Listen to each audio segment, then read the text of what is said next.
ہمارے رب العالمین آیت نمبر 45 میں فرماتے ہیں، میں یہ لکھ دیا تھا کہ جان کے بدلے جان ہوگی، آنکھ کے بدلے آنکھ، ناک کے بدلے ناک، کان کے بدلے کان، دانت کے بدلے دانت، زخموں کا برابر بدلہ ہوگا۔ اور جو شخص اپنے حق سے دستبردار ہو جائے تو یہ دستبرداری اس کے اپنے گناہوں کا کفارہ بن جائے گی، اور جو لوگ اللہ کے نازل کردہ احکام کے مطابق فیصلہ نہ کرے تو ایسے ہی لوگ ظالم ہیں۔ یعنی جو بندہ اگر یہ معاف کرے تو ان کے گناہ کو، تو اس بندے کے گناہ کو اللہ تعالیٰ بخش دے گا، اور اگر وہ سزا دے اور وہ بدلہ لے تو وہ لے سکتا ہے۔ ہمارے رب العالمین فرماتے ہیں آیت نمبر 46 میں، اور ان پیغمبروں کے بعد ہم نے عیسیٰ علیہ السلام ابن مریم کو بھیجا جو اپنے سے پہلے کی نازل شدہ کتاب تورات کی تصدیق کرنے والا تھا۔ ہم نے اسے انجیل عطا کی جس میں ہدایت اور روشنی تھی۔ یہ کتاب بھی اپنے سے پہلی کتاب تورات کی تصدیق کرتی تھی، اور پرہیزگاروں کے لیے اس میں ہدایت بھی تھی اور نصیحت بھی۔ اور اہل انجیل کو بھی چاہیے کہ جو کچھ اللہ نے اس میں احکام نازل فرمائے ہیں انہی کے مطابق فیصلے کریں، اور جو شخص اللہ کے نازل کردہ احکام کے مطابق فیصلہ نہ کرے تو ایسے ہی لوگ نافرمان ہیں۔ انکار کرنا، چھپانے والے کو کیا کہتے ہیں؟ کافر کہتے ہیں نا۔ اور ہم نے آپ صلی اللہ علیہ وسلم پر سچی کتاب نازل کی ہیں جو آپ سے پہلے کی کتاب کی تصدیق کرتی ہیں اور اس کے جامع و نگران بھی ہیں، لہٰذا آپ ان کے فیصلے اللہ کے نازل کردہ احکام کے مطابق ہی کیجیے۔ جبکہ آپ کے پاس حق آ چکا ہے تو ان کی خواہشات کے پیچھے نہ چلیے۔ تم میں سے ہر امت کے لیے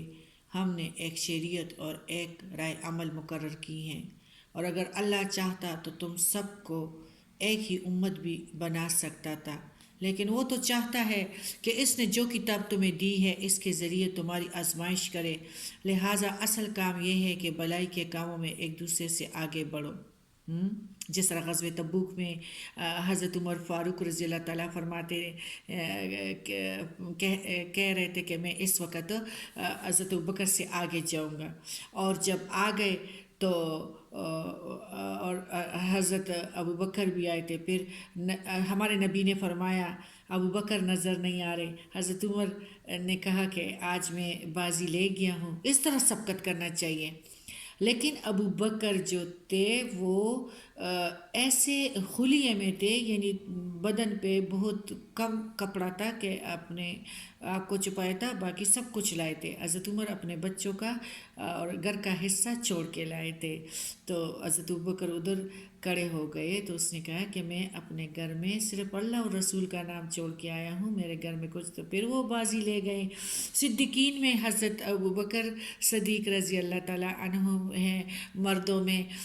اور عورتوں میں صدیقہ بی بی فاطمہ ہے اور بی بی مریم ہے۔ تو دیکھو اسی طرح اللہ تعالیٰ ہمیں طریقے سکھاتے، سبقت لے، یعنی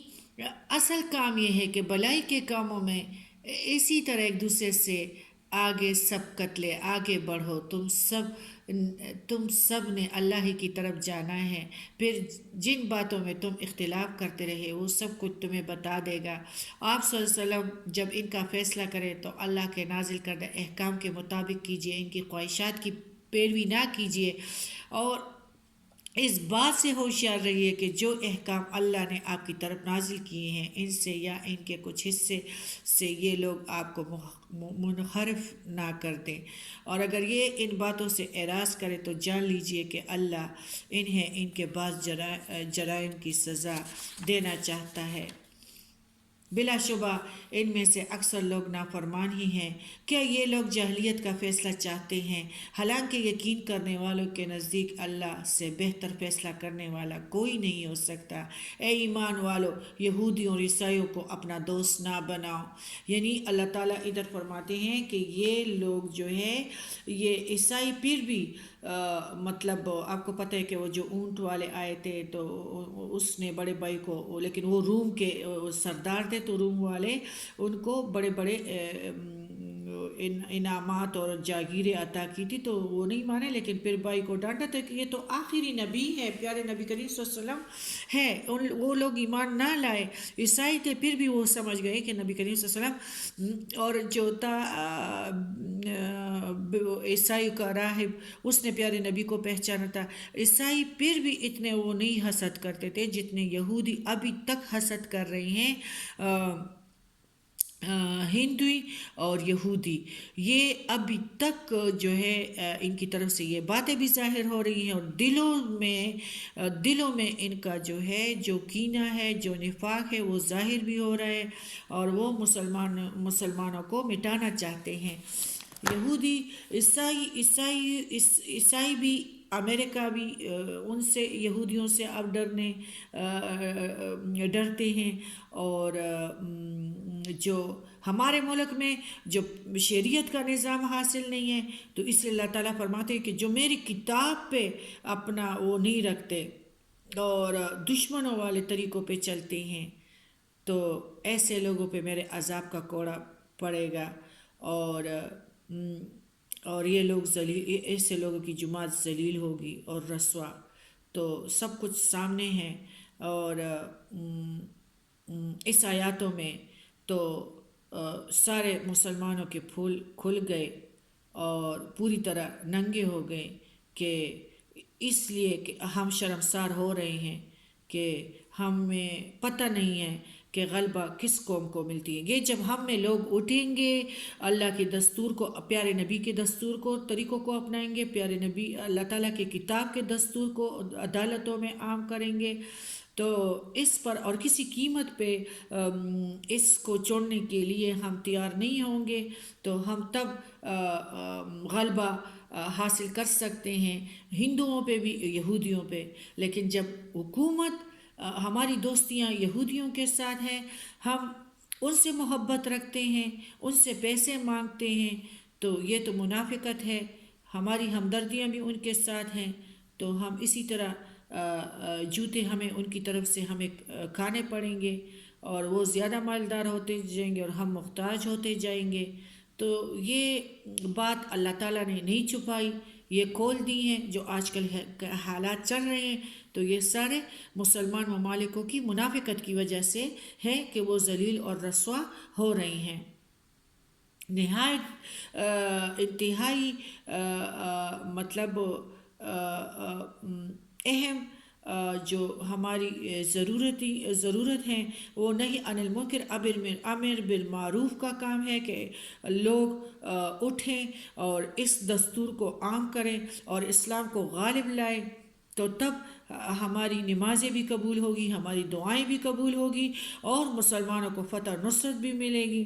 لیکن اگر اسی طرح ہم رہیں گے کہ قانون مغرب کا ہو اور دلی دوستیاں منافقوں کے ساتھ ہو، تو جس طرح ہم پہ یہ رسوائی کے کوڑے پڑ رہے ہیں، اور روز بروز وہ ہم مغلوب ہیں اور وہ غالب ہیں، تو یہ بہت نقصان ہمارا جو ہو رہا ہے ہمارے عقیدے کی وجہ سے۔ ہم نے قرآن پاک کو بھی یہودی اور عیسائیوں کی طرح تکیہ بنایا ہے، ٹیک لگا کے بیٹھے ہیں کہ بس ہم مسلمان ہیں، ہاں، اور پیارے نبی کریم صلی اللہ علیہ وسلم ہماری سفارش کریں گے، اور باقی ہمارا عمل نہیں ہے، اخلاص نہیں ہے، اللہ کو راضی نہیں کرتے۔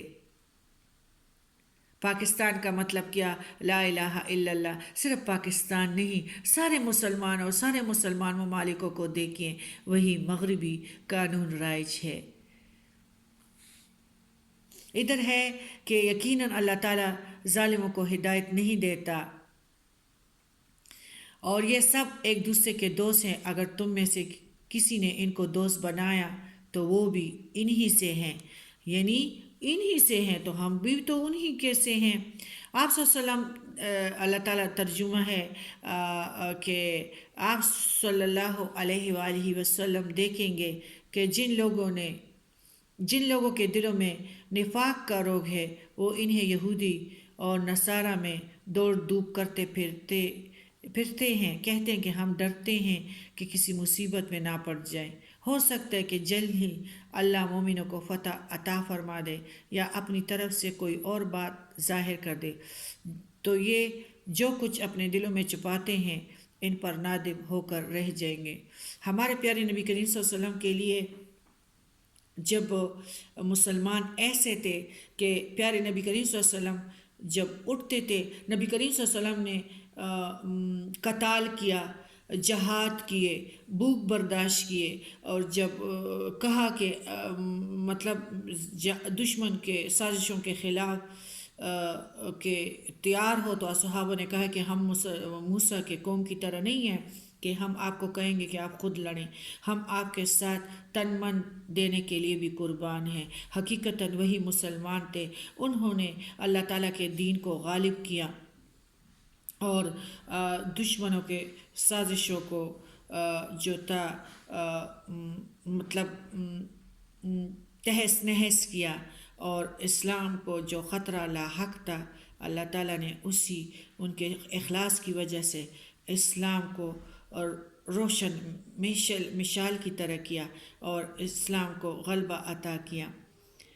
اور منافقین بھی حقیقتاً جو تھے مسلمان نہیں بلکہ یہودی اور نصارہ ہی ہیں، اور